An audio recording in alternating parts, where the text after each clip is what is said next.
Oh, hello, and good morning or good afternoon, depending on when you're watching this. It's been a bit since I've done an upload. I didn't realize that. July 9th was the last one, and it's now the 17th. So almost 10 days later? So 8 days later? Okay, so really not that bad. Anyways, this might be a little longer because I got a lot of stuff to catch up on. And you'll see me glancing over here because I have my handy dandy notebook with all my day by day how everything's going. So, anyways, so last time I talked to y'all, it was a Thursday. So that next day on Friday, I had my first massage, which I had been afraid to get a massage because of the port and laying on the table. But it just so happened to be that my regular massage therapist, Daquan, is an oncologist or oncology massage certified. That's He's not an oncologist, but anyways, he knows I guess special things to do people that have cancer. Anywho, so it really was pretty decent. So he wasn't allowed to do like my one arm on the side with the cancer. But other than that, it's like I just had a little towel that was like rolled up here to kind of like lift up my chest a little bit so I wasn't pressing on the port. All in all, it was nice. I was glad to have a massage again. It'd been like, I think 3 months since I had one. So that worked out nicely. But yeah, so that was that. And then on Saturday, my mom and niece came back into town and we did some fun stuff. I think my energy levels and everything were pretty good then. We ate at some restaurants, did some running around in town, and then on Sunday we drove up to Port Huron just for fun because I like going up there and seeing along the water. There's this place called Raven Cafe in Port Huron that's Edgar Allan Poe kind of themed, and so we went there. We had lunch there, and then we went to where the Port Huron bridge is over to Canada, and kind of just like walked along the St. Clair River, which was nice. But I have to share this weird thing that happened. So there was also a convention in town. We learned when we were at the Raven Cafe that they said was like a goth slash witch convention, but it was at the hotel that's directly across from the bridge.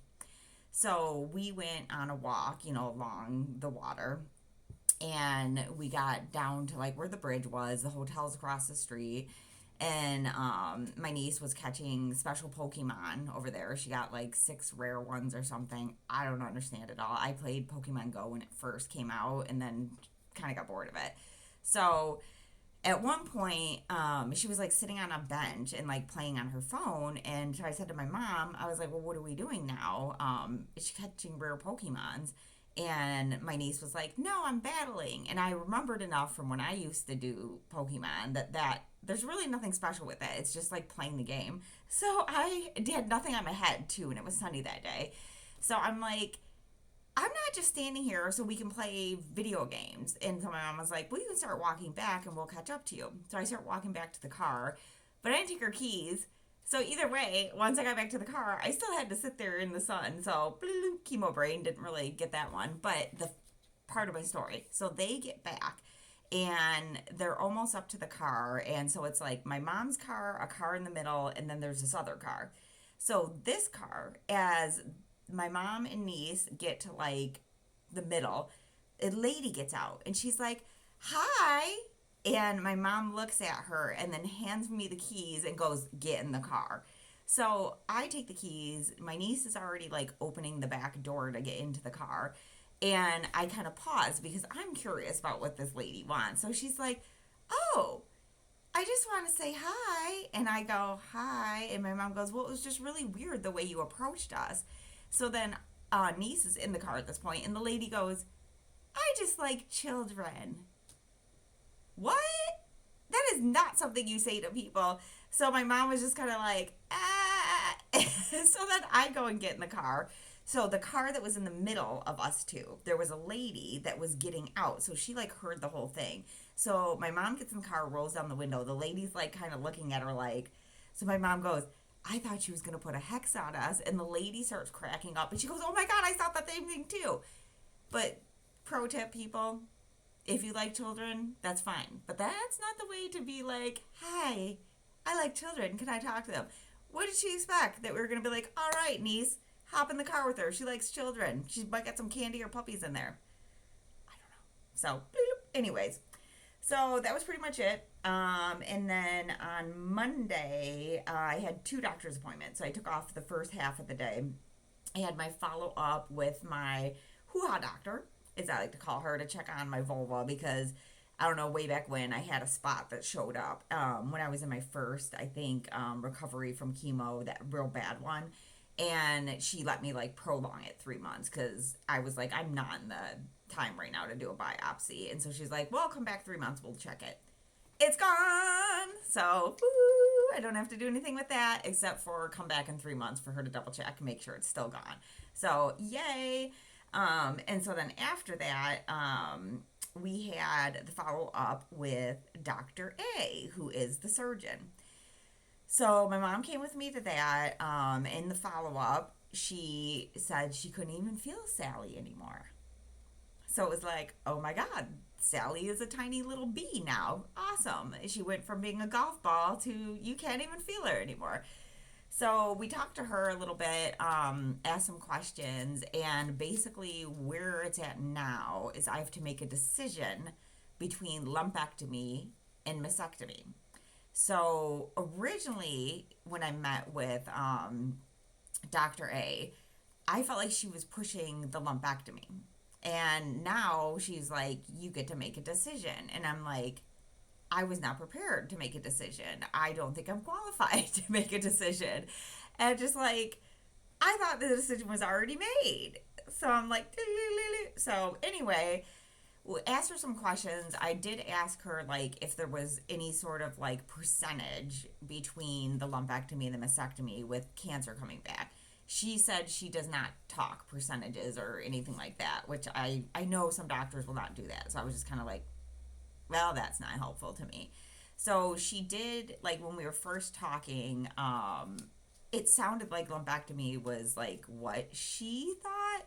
But then she told me that I should set up a consult with both the radiologist, who he had a really cool name. I don't have it handy on me, but it was just like a cool name. So set up an appointment with the radiologist and to set up an appointment with the plastic surgeon so that I could talk to both of them, because if I do the lumpectomy, it comes with radiation.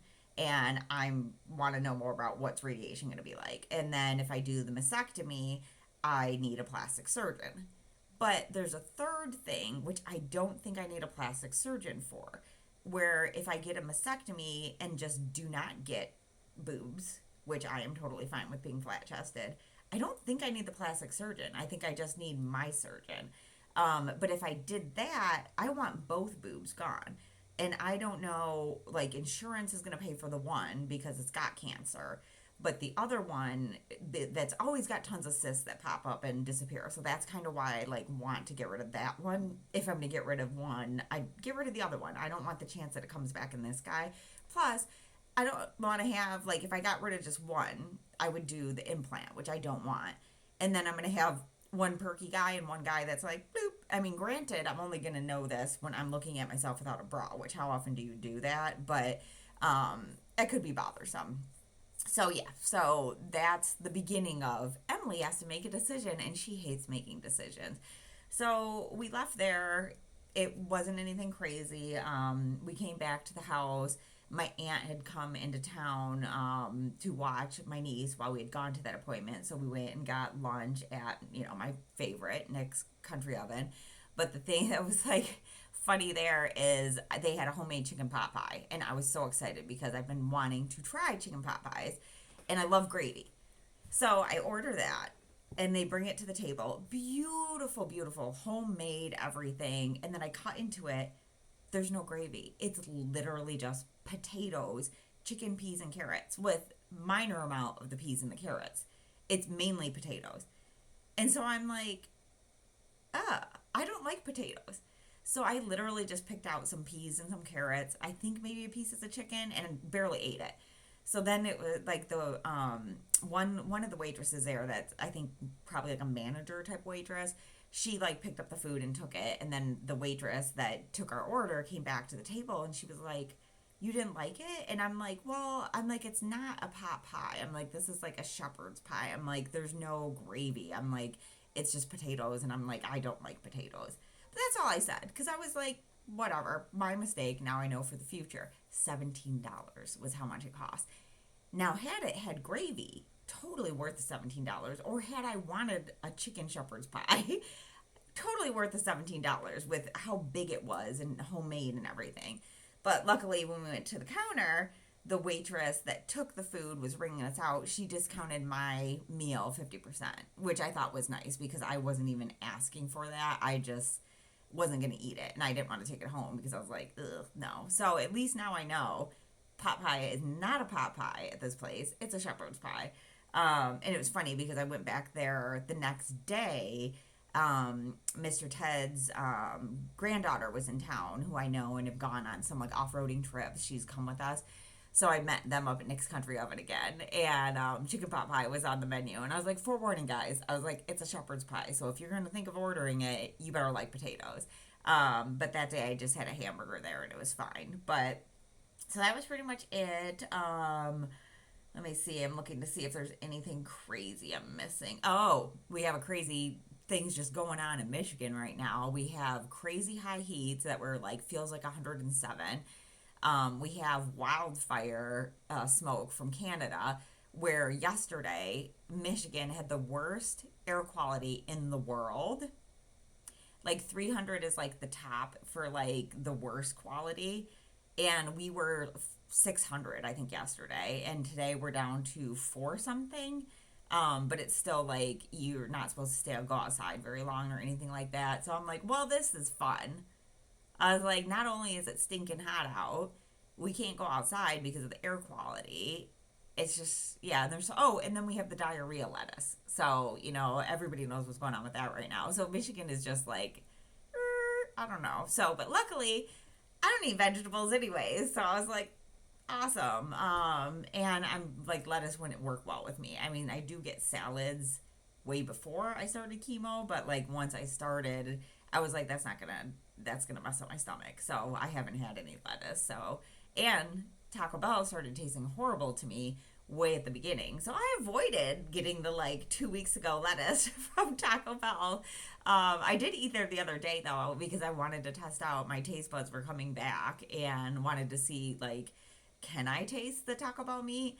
So I just got a burrito, and one, they just do not know how to make those things properly because they don't distribute the insides good enough. So I did light beans, light sour cream, regular meat, and shredded cheese. That was all that was in mine. Literally, when I start eating it, it's the meat is all on one side, and then the meat's gone, and then it's just beans and the other stuff. How come they can't figure out to sploosh the meat, sploosh the beans, sploosh, instead of bloop, bloop, bloop, bloop? I don't know. So the meat still tasted like dirt. So I still cannot eat Taco Bell, unfortunately, but I tried it. So yeah. So let's see. This brings us up to I met with Dr. N, the oncologist, on Wednesday. Alexander drove down from Lansing to go with me to the appointment. I practiced my not interrupting, which I'd also practiced with Dr. A, and my mom said I did a good job. Also did a good job with Dr. N, so I'm getting better. But Dr. N also could not feel Sally, so goodbye, Sally. You're really tiny now, so you should be easy to remove and evict from my boob when we get to that point. So also asked Dr.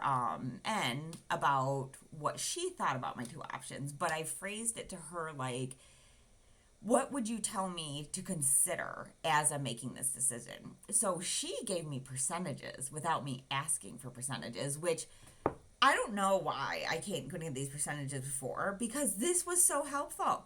So she told me the maximum, if I did the lumpectomy, that the cancer would come back is 20%.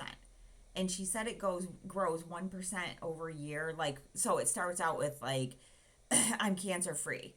The next year, there's a 1% chance, a 2% chance. Like, it could go like that. I don't know if it's just individual 1%. It could be 5, or I don't know. But the max is 20%. But taking the 5 to 10 year pill cuts that in half. So now we're at 10%. So with the lumpectomy, 10% chance that I'm going to have cancer coming back. With the mastectomy, they don't have an assigned percentage to that.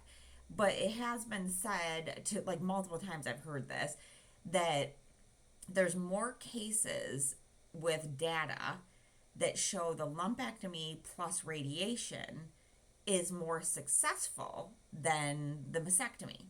Because the mastectomy, I can get it removed, but I still have the skin, which could have tiny little pieces of breast tissue left on it. That could get cancer. So it's not a guarantee if I remove them completely, bloop. But a lot of people are just like, get rid of them. You don't want the chance. And especially, I get it with righty, because righty has the cysts that pop up and down all the time. So it's still going to be the 10% chance, because I'm going to do that 5 to 10 year pill. But I'm like, I feel like 10% is low, and there's less recovery time with a lumpectomy. Let me think. I might have some dimpling or indents in this guy, because there's 2 spots they have to take from, one down here, one down here. I didn't know they were going to remove this down here, but they are. So that's that. So I don't want to do the fake boobs, because I don't care about boobs. And also there's chance of infection with that. It's a harder recovery time. If there's some sort of blood circulation issue, I have to have spacers put in. And then once that all heals up, then they do a surgery to put the implants in. And then in 10 years, you got to get new implants. No, thank you. I don't want to keep coming. I don't like surgery. I don't want to keep coming back from this. I had my first surgery last year on the hoo-ha. I made it to 48. That was 48 without any surgeries. So, no, I don't want to all of a sudden get surgeries all the time now. So I'm leaning really hard to the lumpectomy right now. But I've gotten, my sister said that if she had to make a choice for herself, she would pick the mastectomy. So while we're talking to Dr. N, she's like going over the mastectomy stuff. And then I mentioned to her that if I did the mastectomy, I would just not have boobs. And I'd just be like, I'm fine being flat chested. Which the biggest thing with that is people have body dysmorphia later. I don't care about that. This was my biggest concern. I'm fine with this. So this is nothing if I don't have any boobs. Like, if anything, I don't have to wear a bra anymore. Like, woo! So, yeah, so that's that. But insurance most likely is not going to cover the second guy, because it's not like linked to anything. That's my guess. But I have to find out. So I got to find out how much that would cost if I wanted to just go flat chested. Still leaning towards a lumpectomy right now. In both of those instances, I think I just need my surgeon and no plastic surgeon. So anyways, I do have a consult set up with the radiologist. It's at the end of this month. I have a consult set up with the plastic surgeon, which is, I think, the 5th of August. So right before my next chemo treatment. And I think that was pretty much it from the Dr. N visit. I think so. But all good news, because Sally's like, beep, no. Like, you can't even feel her. She said that she thinks, or this might have been Dr. A that said this, that when we do the MRI, so I'm having an MRI done the day after my last chemo treatment, and then I go meet with Dr. A 5 days later from that. She thinks that the MRI is going to show 2 perfect boobs, and you're not going to see anything anymore. So that's good.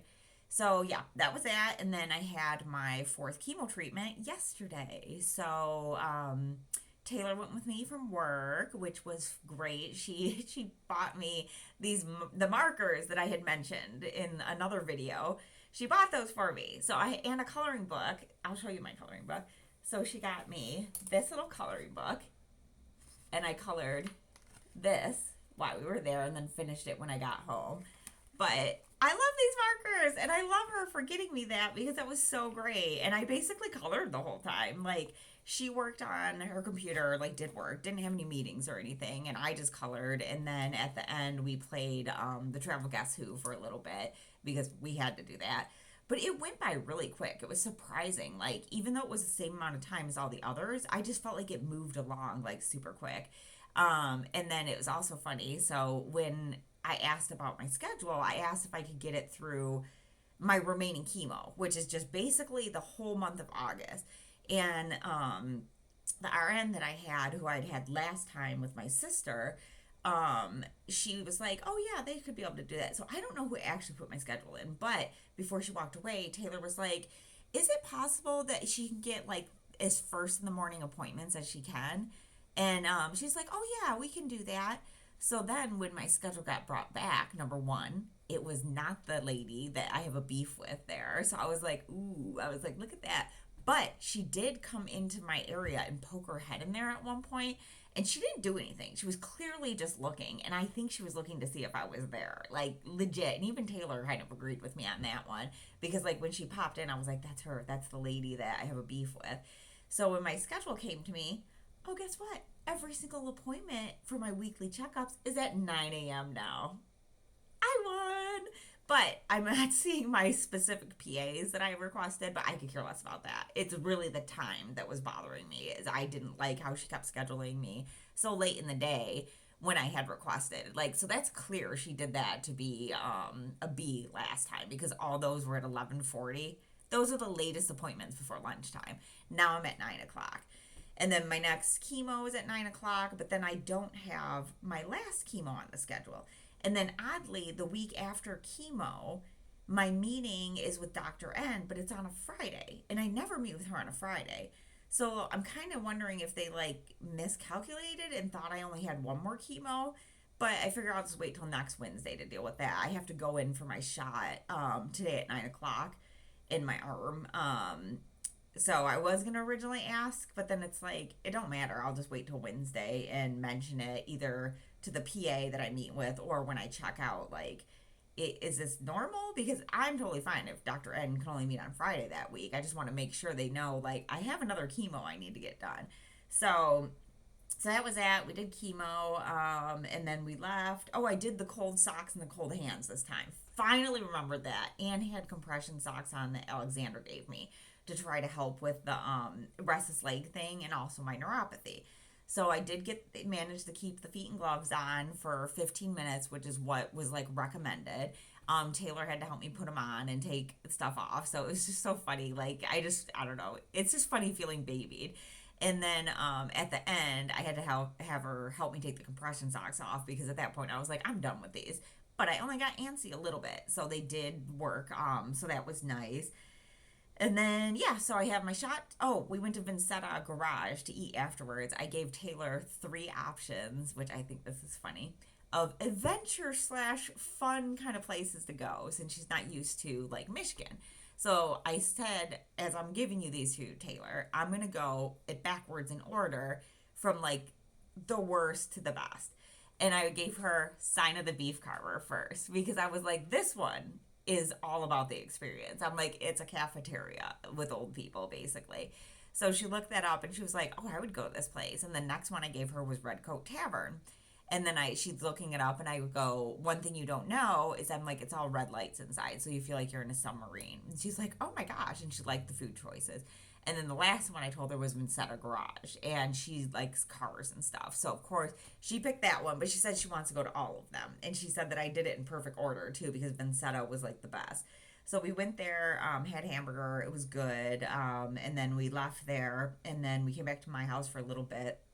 And then we went and got frozen yogurt in downtown Royal Oak. And that was so good.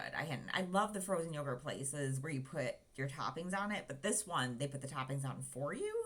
But like you could just be like, add more, add more. But there used to be so many of those yogurt places, and then they just, I guess that fad died out. So it was great. So then we came back. Taylor left, went home. I went and picked up 5 from. He was at Canine Club Daycare, which they had hot dog day, and it was so cute because they posted a video on Instagram of like the dogs enjoying their hot dogs. And his was a 2-part versus all the other dogs was just 1 chomp because when they gave him the first half, he literally put the whole thing in his mouth and he's so small. And then they gave him the second half. So he did get to get a hot dog. And other than that, yeah, everything was fine after chemo yesterday. Didn't have any issues, but I normally don't. Food tasted normal. Originally, Ted and I were going to go get Rita's. But it just got too late in the day at that point, and I didn't feel like leaving the house. And with the air quality and the heat, it was just like, I'm not going anywhere. So we're doing that today now. So yeah, 9 o'clock shot, and then at 12, Oh, I gotta check because I have 11 written on here, but I think it's 12. I'm going to meet with the foot doctor to check out that, what is it? There's actually a term for what it is. Oh, parnosia? I just do not know how to say these medical terms. Why don't they make them easier or at least put like how you should say it on it? But it's Paronychia, parnochia, due to chemotherapy. So I'm going to get that checked out. That's the infection of the nail beds.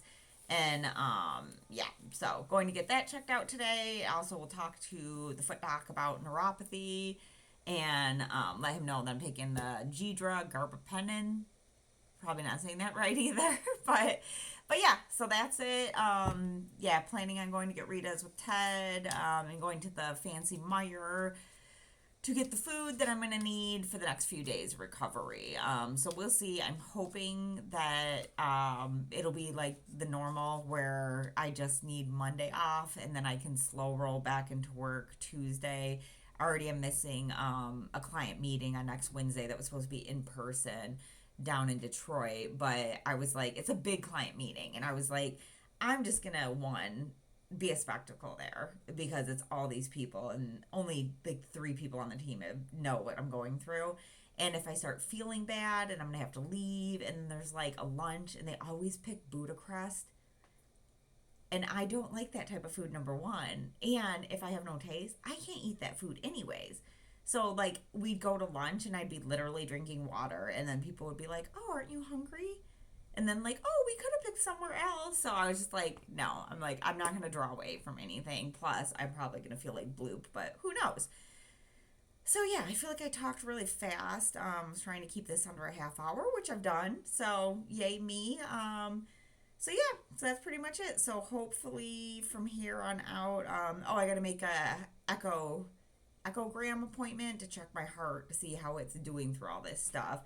So that's something I had to call and do today because they didn't have the order for it. But then other than that, I have all my appointments set up, and that's it. And I got to set up an appointment with my dermatologist for them to check this little guy that I didn't know I had until I shaved my head. But Dr. N said it doesn't look like it's anything because it's like perfectly shaped, and she said it's probably benign, but might as well get it checked out anyways.